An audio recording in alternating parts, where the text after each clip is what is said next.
Stem cell transplants are part of a therapy that can sometimes be used to save the lives of people who are seriously ill with certain diseases, especially leukemia and lymphoma. First, radiation, chemotherapy, or both are used to kill diseased cells in a patient's bone marrow. Then, stem cells are transplanted or transfused to rebuild the patient's capability to produce new blood cells. There are different types of stem cells. Those that can turn into blood cells are called hematopoietic stem cells. Stem cells are mother cells, if you will. They are the seeds that give rise to all our blood elements. So when we look at the blood we have red blood cells, white blood cells, and platelets, and they are derived from stem cells when we talk about hematopoietic stem cells. Doctors have different ways to harvest stem cells.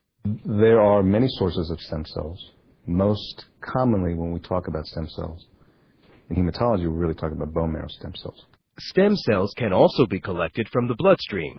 Some researchers think a third source of blood should be utilized more often, and that this could save many lives when bone marrow donors cannot be found. It's the blood that is in the umbilical cord, and basically the way it's collected now is that after the child's delivered, the umbilical cord is clamped and cut, and then the placenta is delivered, and the blood that is in the umbilical cord on the placenta side is collected. So that is blood within the placenta.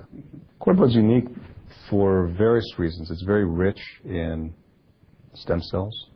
The T cells or the immune cells in cord blood tend to be more immature, and it's a ready available source of stem cells that currently is just discarded. When bone marrow is used for stem cell transplants, it is important that there be a perfect or close to perfect match with regard to certain proteins on the surface of the cells. Without a good match, it is more likely that a patient experiences graft versus host disease. That's when the transplanted cells attack the patient's tissue. But researchers have found that the match does not have to be quite so good when cord stem cells are used. They all require matching. The better the match, the better the results.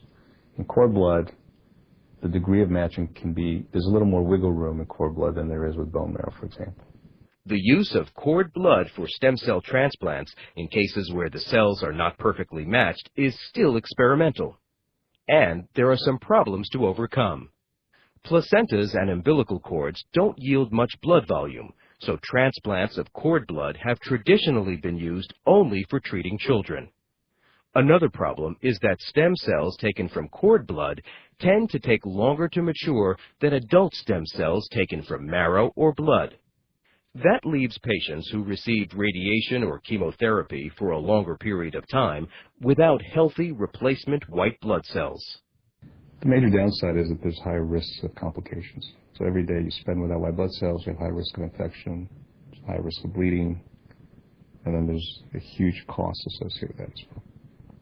If these problems are solved, and if research findings about cord blood are verified, experts say many thousands of lives might be saved. That would happen if cord blood becomes a widely used alternative source to bone marrow for stem cell transplants.